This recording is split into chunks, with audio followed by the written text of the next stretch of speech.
율법 교사에게 가르치신 복음 소제목으로 율법을 넘어선 사랑이란 말씀의 제목으로 함께 은혜 받는 시간 되시길 축복합니다. 아멘. 선한 사마리아인 법이 있다는 사실 아십니까? 선한 사마리아인 법은 위험에 처한 사람이 있을 때 자신이 특별한 위험이 없음에도 불구하고 그 사람을 고의로 도와주지 않으면 처벌받는 법, 그 법이 선한 사마리아인 법입니다. 자신에게 위험이 없는 한 타인의 생명이나 신체에 중요한 위험이 있음을 알고도 구조하지 않으면 안 된다는 법이지요. 이 법은 부상이나 긴급 상황에 처한 사람을 돕는 행위를 장려하는 그런 법이기도 합니다. 그래서 나쁜 사마리아인 법 또는 구조 거부죄에 해당한다고 이야기도 합니다. 프랑스, 독일, 일본 등은 여러 국가에서 이미 시행되고 있고요. 아직 우리나라에서는 도입되지 않지만 법안이 꾸준히 논의되고 있습니다. 이 법의 유래는 이 법의 이름에서 알 수 있듯이 성경입니다. 오늘 본문에서 나오는 선한 사마리아인의 비유에서 유래된 것이죠. 선한 사마리아인, 오늘날 성경을 알지 못하는 교회 다니지 않는 사람도 알 정도로 너무나 익숙한 이야기입니다. 그리고 이 비유의 핵심의 의도를 착하게 살라라는 교훈으로 생각을 하지요. 우리 그리스도인 또한 이웃사랑의 모범 정도로 생각을 합니다. 도움이 필요한 사람에게 자비를 베푸는 것 좋은 일입니다. 우리가 주님의 사랑을 실천할 수 있는 것 귀한 사역이지요. 하지만 예수님께서 원하셨던 선한 사마리아인의 비유는 그것을 뛰어넘는 말씀입니다. 이웃을 사랑하라, 선을 행하라 라는 윤리적 교훈을 뛰어넘는 진리가 내포되어 있기 때문입니다. 오늘 말씀 가운데 예수님이 원하셨던 선한 사마리아인의 비유를 깊이 깨달아 아는 시간 되시길 축복합니다. 특별히 말씀 가운데 율법이 아닌 복음의 은혜로만이 구원받음을 알 수 있는, 받을 수 있다는 사실을 깨닫는 시간 되시길 소망합니다.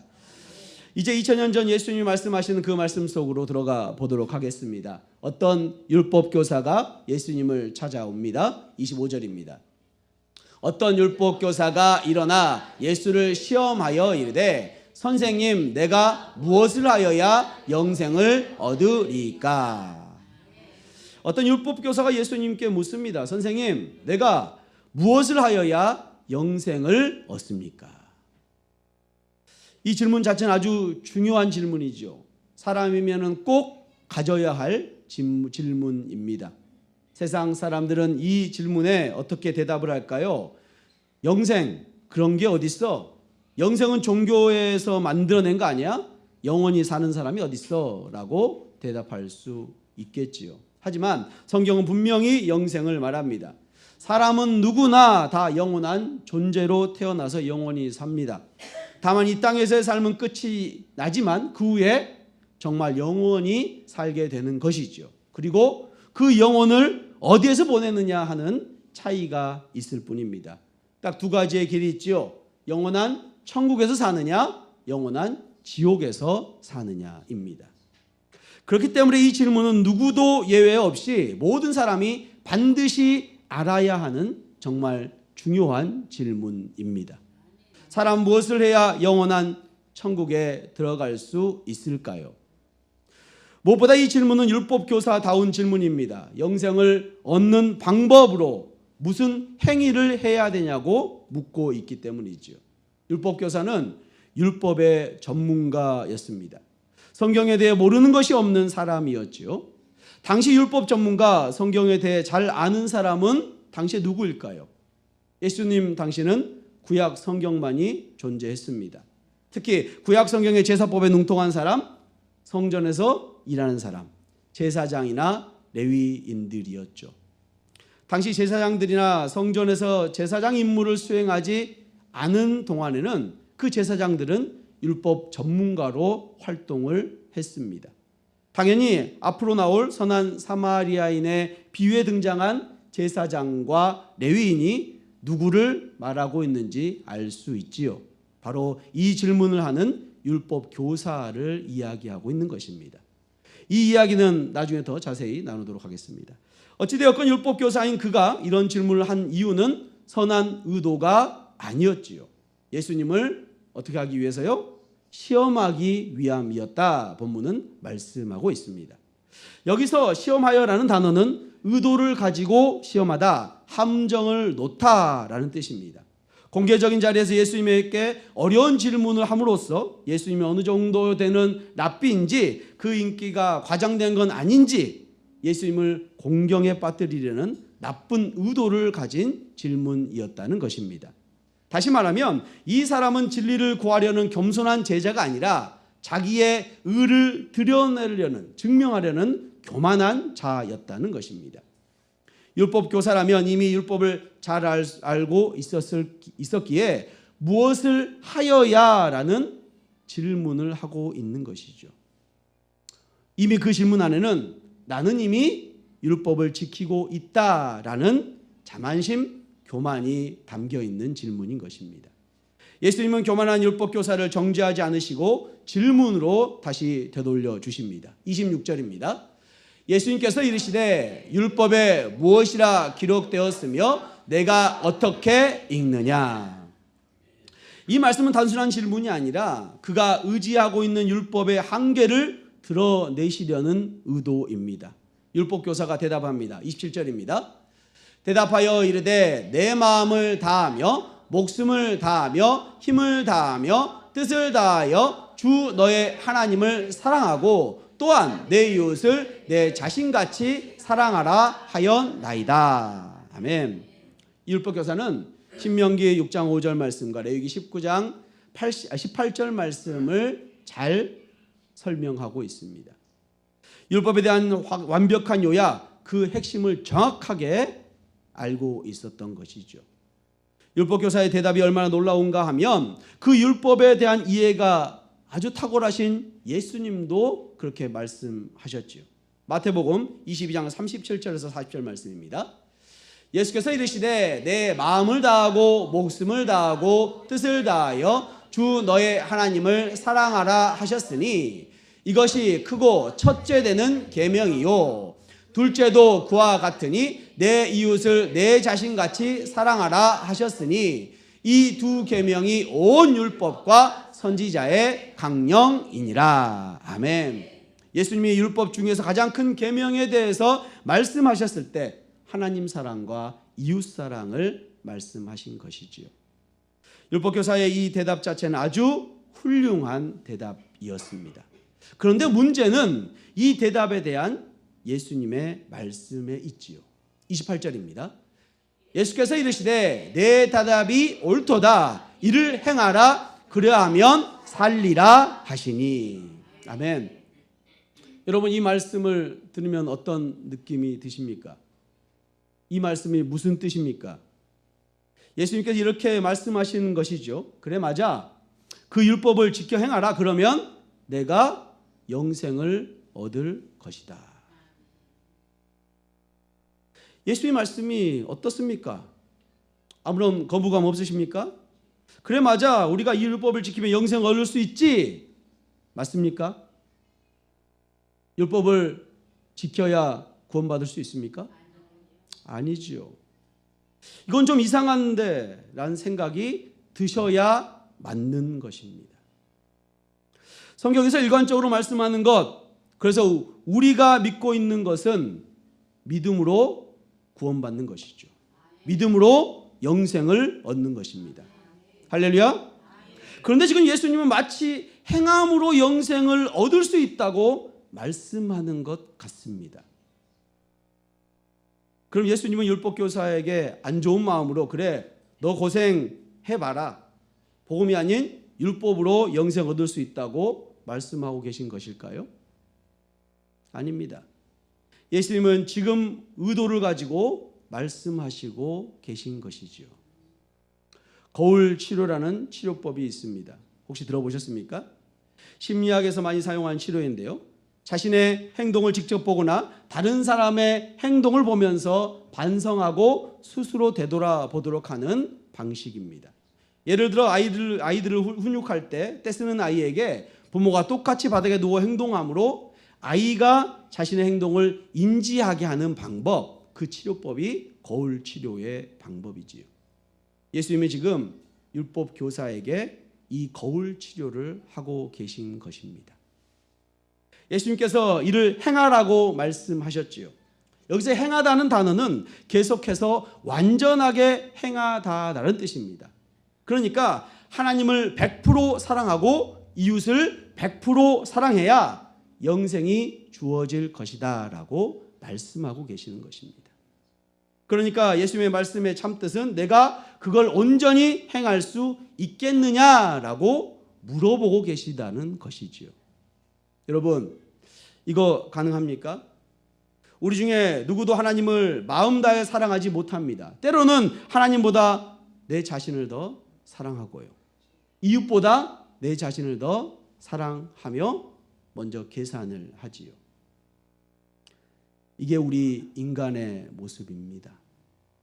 예수님이 율법교사에게 율법의 거울이 있는 그대로 비춰주어서 그가 율법을 통해 자신의 모습을 그대로 볼 수 있도록 하고 계신 것입니다. 만약 율법교사가 정직하게 자신의 모습을 똑바로 봤다면 자신이 그 율법을 온전히 지키지 못했음을 인정했을 것입니다. 하나님을 온 마음 다해 사랑하지 못했음을 알고 이웃을 자기 자신과 같이 사랑하지 못했음을 깨달았을 것입니다. 그래서 율법교사는 이렇게 대답했어야 합니다. 선생님, 제가 어떻게 해야 합니까? 저는 이 율법의 명령에 제대로 행하지 못했습니다. 온전히 따를 수 없습니다. 이 반응이 나와야 됐던 것이지요. 하지만 이 율법교사는 깨닫지 못했지요. 29절입니다. 그 사람이 자기를 옳게 보이려고 예수께 여짜오되 그러면 내 이웃이 누구니까? 그러면 내 이웃이 누구입니까? 율법교사의 이 질문은 순수한 궁금증에서 나온 질문이 아닙니다. 사람들 앞에서 자기를 옳게 보이려고 질문을 하고 있는 것이죠. 자신이 율법을 잘 지키고 있음을, 그래서 하나님이 영생을 주신다면 바로 자신이 그 영생을 받기에 합당한 사람이라는 것을 보여주기 위해서 질문을 하고 있는 것이죠. 누가 내 이웃입니까? 율법에서 명하는 하나님 사랑, 자신에게 문제가 없다는 것입니다. 그리고 이웃 사랑 마찬가지로 자신에게 문제가 없다고 생각하고 있는 것이죠. 그러면서 이웃 사랑을 실천하는 자신을 드러내려고 하고 있는 것입니다. 특별히 이 질문에서 누구입니까? 라는 이 단어는 경계를 어디까지 정할 것입니까? 라고 묻는 뉘앙스입니다. 그러니까 율법교사는 지금 사랑해야 할 범위를 규정하고 있는 것이지요.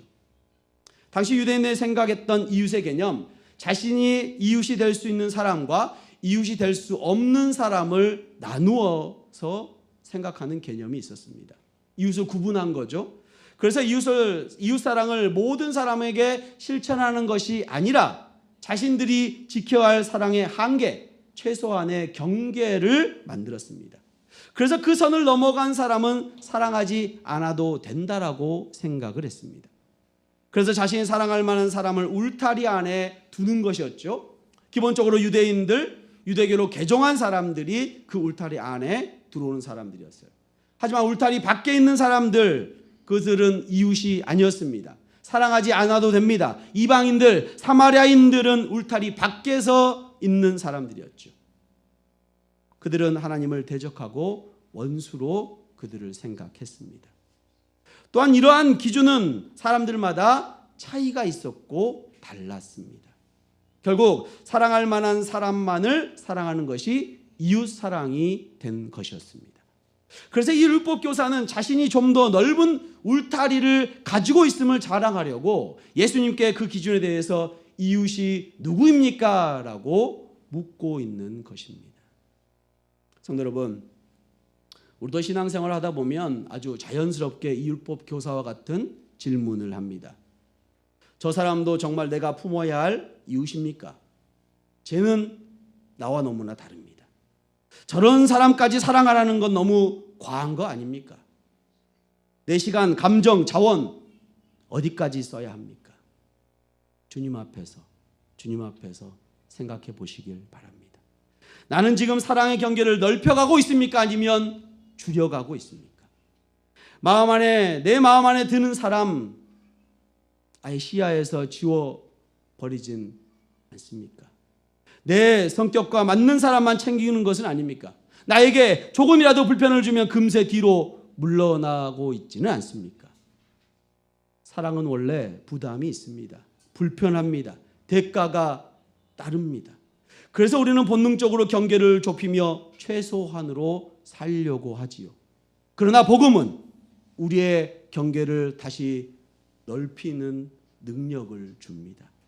왜냐하면 주님께서 먼저 그 울타리를 넘어서 우리에게 찾아오셨기 때문입니다. 할렐루야. 우리는 어느 순간부터 사랑을 해야 할 의무로 바꾸고 의무는 다시 계산을 하게 되지요. 그러나 계산이 시작되는 순간 이미 사랑의 본질은 사라집니다. 사랑은 원래 계산으로 하는 것이 아니라 불쌍히 여기는 마음에서 시작되기 때문입니다. 이제 예수님은 율법교사의 질문을 그대로 받지 않으십니다. 누가 내 이웃인가가 아니라 내가 누구에게 이웃이 되어줄 수 있는가라고 다시 질문을 하십니다. 사랑은 대상을 따지는 것이 아니라 내가 어떤 사람이 될 것인가를 물어보는 것이죠. 예수님께서는 이 편협한 질문에 대답 대신 한 가지의 이야기를 들려주십니다. 너무나도 유명한 선한 사마리아인의 비유 이야기죠. 30절입니다. 예수님께서 대답하여 이르시되 어떤 사람이 예루살렘에서 여리고로 내려가다가 강도를 만나매 강도들이 그 옷을 벗기고 때려 거의 죽은 것을 버리고 갔더라. 어떤 사람이 예루살렘에서 여리고로 내려가고 있었습니다. 그 길은 실제로 매우 험한 길이었습니다. 예루살렘은 해발 약 750m에 있었고요. 여리고는 해발 마이너스 250m가 있었습니다. 그러니까 높이 차이가 1000m 정도 됐었던 것이죠. 그리고 그 거리는 27km 정도 됐습니다. 급경사였고요. 가파르고 아주 위험한 길이었습니다. 그래서 당시 피의 길이라고 불리기도 했습니다. 그 길을 어떤 사람이 가다가 강도를 만나게 되지요. 그리고 모든 것을 다 빼앗겼습니다. 거기에다가 얻어맞아 거의 죽게 되었던 것이죠. 그때 세 사람이 그 강도 만난 사람을 지나가게 됩니다. 31절입니다. 마침 한 제사장이 그 길로 내려가다가 그를 보고 피하여 지나가고. 첫 번째 사람 누굽니까? 제사장이 지나가지요. 제사장은 누구죠? 당시 최고 종교 지도자였던 사람들이 제사장이죠. 그러나 그는 강도 맞는 사람을 보자마자 어떻게 합니까? 피하여 지나갔습니다. 왜 제사장은 도와줘야 할 의무가 있음에도 불구하고 왜 그렇게 피하고 도망갔을까요? 아마도 시체를 만지면 부정해진다는 율법 규정 때문이었을 것입니다. 성전에서 봉사해야 할 자신이 부정해질까 봐 두려웠을 것입니다. 그에게는 사람의 생명보다 종교적 정결법이 더 중요했기 때문이지요. 율법이 사람을 살리는 도구가 아니라 사람을 외면하는 변명거리가 된 것입니다. 또 다른 사람이 지나갑니다. 32절입니다. 또 이와 같이 한 레위인도 그곳에 이르러 그를 보고 피하여 지나가되. 두 번째 사람 누가 지나가죠? 레위인이 지나갑니다. 그 역시 성전에서 봉사하는 사람이었습니다. 그도 똑같이 어떻게 합니까? 피하여 지나갔습니다. 제사장과 레위인, 율법을 가장 잘 아는 사람들이었죠. 하지만 그들은 가장 중요한 사랑을 행하지 않았지요. 그들의 율법의 지식은 정말 많았지만 그들이 행하지 않으므로 그들의 지식은 죽은 지식인 것이죠. 이 두 사람은 똑같이 강도 만난 사람을 지나갔습니다. 특별히 이 지나가다라는 단어를 보면 보자마자 피했다라는 의미를 갖고 있습니다. 이들은 이 강도 만난 사람을 도울 생각조차 하지 않았던 것이죠. 왜요? 이 강도 만난 사람은 자신들의 이웃 울타리 안에 들어와 있지 않았기 때문입니다. 율법이 아닌 율법을 자신들의 생각으로 제안해서 정한 결과이지요. 예수님께서는 지금 율법 교사에게 거울 치료를 하고 있다고 말씀드렸습니다. 이 두 사람, 제사장과 레위인은 이 율법 교사의 모습을 그대로 보여주고 있습니다. 이 이야기를 듣고 있는 율법 교사, 어떤 마음이 들었을까요? 분명 말씀 가운데 찔림이 있었을 것입니다. 하지만 그것으로 부족합니다. 예수님께서는 이 율법 교사에게 충격 요법을 사용하십니다. 세 번째 사람이 지나갑니다. 33절입니다. 어떤 사마리아 사람은 여행하던 중 거기 이르러 그를 보고 불쌍히 여겨. 아멘. 세 번째 사람 누구죠? 어떤 사마리아 사람이었죠. 이 이야기를 듣고 있는 지금 율법 교사는 큰 충격을 받았을 것입니다. 유대인들은 사마리아인을 개처럼 취급하면서 상종도 하지 않았기 때문입니다. 사마리아인은 유대인에게 이웃이 될 수 없는 원수와 같은 존재였습니다. 그런데 그 사마리아인의 반응은 앞 두 사람의 반응과 전혀 달랐지요. 그는 강도 만난 자를 보고 어떻게 했습니까? 불쌍히 여겼습니다. 불쌍히. 여기서 불쌍히 여겼다라는 단어는 내장이 뒤틀리는 듯한 고통을 의미합니다. 그래서 창자가 뒤틀린 정도로 깊은 동정심을 가졌다라는 뜻이지요. 머리로 계산하는 동정이 아니라 가슴 깊은 곳에서 우러나오는 아픔, 동정이었던 것입니다. 이것은 예수님께서 고통받는 자들을 보실 때 느꼈던 바로 그 마음입니다. 그래서 복음서에서 이 단어가 쓰이는 곳은 예수님이 행하셨을 때만 쓰였음을 볼 수가 있습니다. 사마리아인의 동정심은 감정으로 끝나지 않았습니다. 즉시 행동으로 이어지지요. 34절입니다. 가까이 가서 기름과 포도주를 그 상처에 붓고 싸매고 자기 짐승에 태워 주막으로 데리고 가서 돌보아 주니라. 아멘. 가까이 가서 상처에 기름과 포도주를 붓고 싸매 주었습니다. 이것은 당시 최고의 응급 처치를 해준 것입니다. 또한 자기 짐승에 태워 주막으로 데리고 가서 정성껏 돌보아 줍니다. 그런데 여기서 끝나는 것이 아닙니다. 35절입니다. 그 이튿날 그가 주막 주인에게 데나리온 2를 내어주며 이르되 이 사람을 돌보아 주라. 비용이 더 들면 내가 돌아올 때에 갚으리라 하였으니. 아멘. 다음날 주막 주인에게 2 데나리온을 주면서 부탁을 하죠. 이 사람을 돌보아 주라는 부탁이요. 2 데나리온은 노동자 이틀치의 품삯입니다. 결코 적은 돈이 아니라는 것이죠. 이것이 끝이 아닙니다. 혹시 비용이 더 들면 어떻게 한다고요? 돌아오는 길에 갚아주겠다까지 이야기를 하지요. 강도 만난 사람에게 이보다 더 큰 사랑이 어디에 있을까요? 완벽하고 완전한 사랑입니다. 시간, 물질, 그리고 미래에 대한 책임까지 하는 헌신적인 사랑을 보여줍니다. 성도 여러분, 제사장과 레위인은 내가 이 사람을 도우면 나에게 어떤 손해가 올까를 계산했습니다. 그러나 사마리아인은 내가 돕지 않으면 이 사람이 어떻게 될까라고 생각을 한 것이죠. 이것이 율법적 사랑과 복음적 사랑의 차이입니다. 여러분의 사랑은 어떤 사랑인가요? 여러분의 사랑은 어디만큼 가고 있으십니까? 우리는 날마다 점검해 보아야 함을 기억하시길 축복합니다. 이야기를 마치신 예수님께서는 율법교사에게 다시 질문을 하시죠. 36절입니다.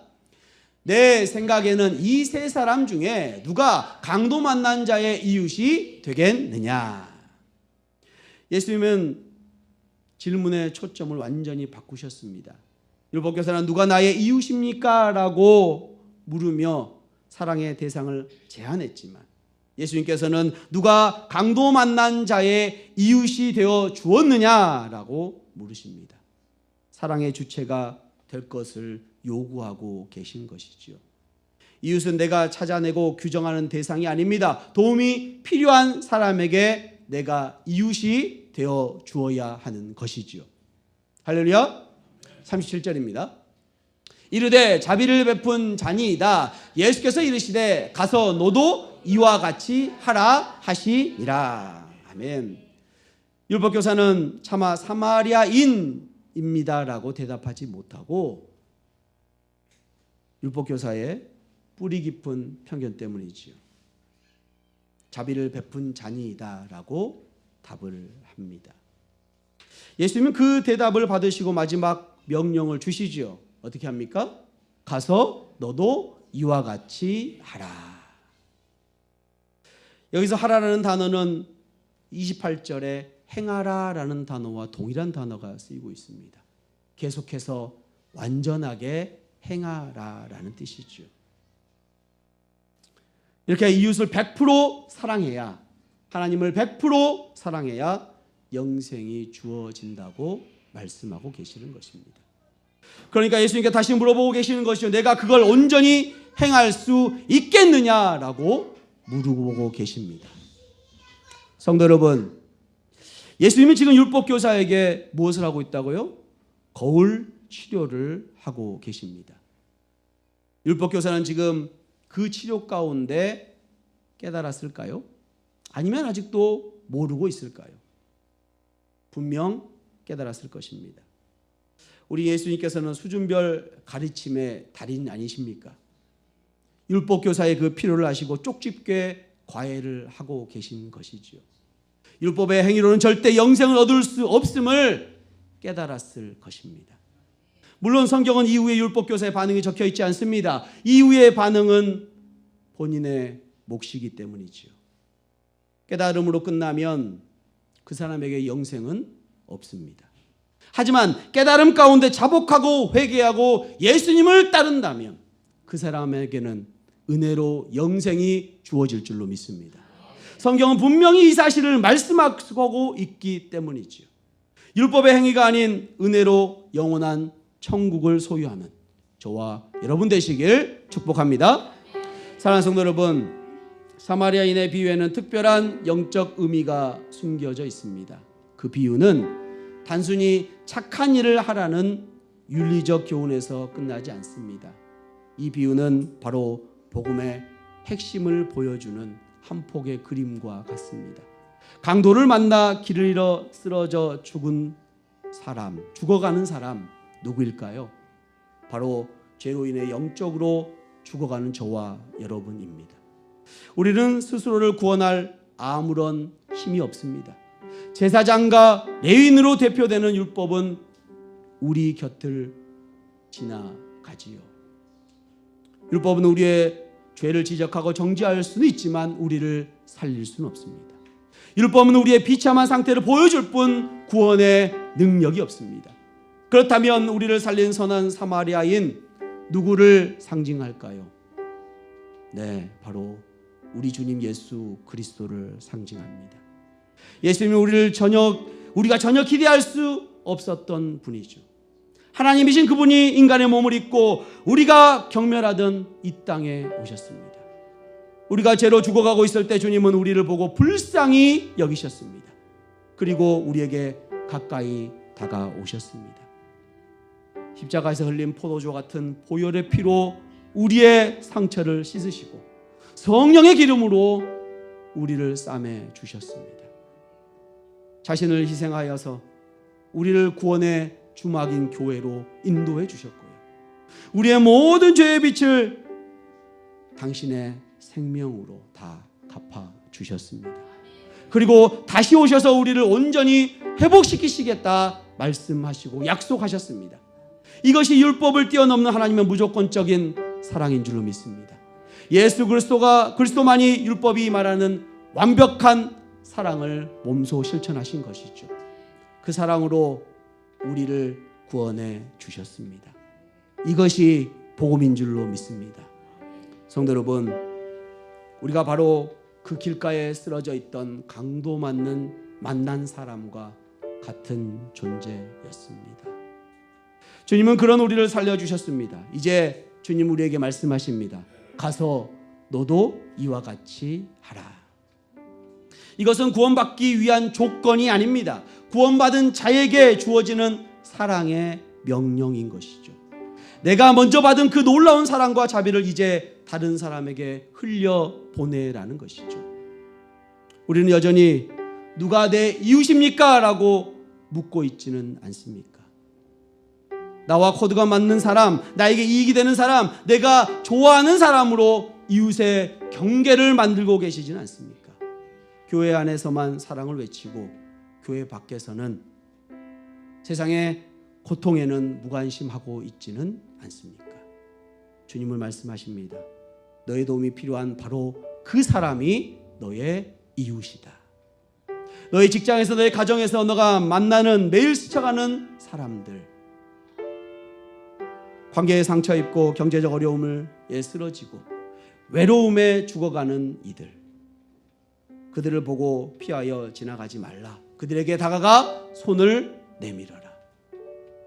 그들의 진정한 이웃이 되어 주어라.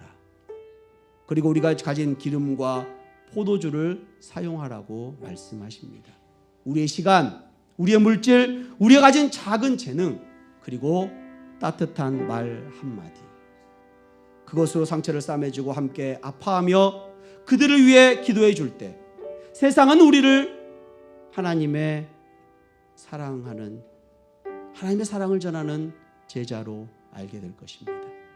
누가 내 이웃인가 묻는 자가 아니라 내가 누구의 이웃이 되어줄 것인가, 그것을 고민하며 기꺼이 손과 발을 움직여 사랑을 실천하는 복된 성도님들 되시길 축복합니다. 구원의 은혜를 입은 자로서 세상 속에서 작은 사마리아인으로 살아가기를 결단하는 주님의 은혜의 성도님들 되시길 주님의 이름으로 축원합니다. 아멘. 우리 결단에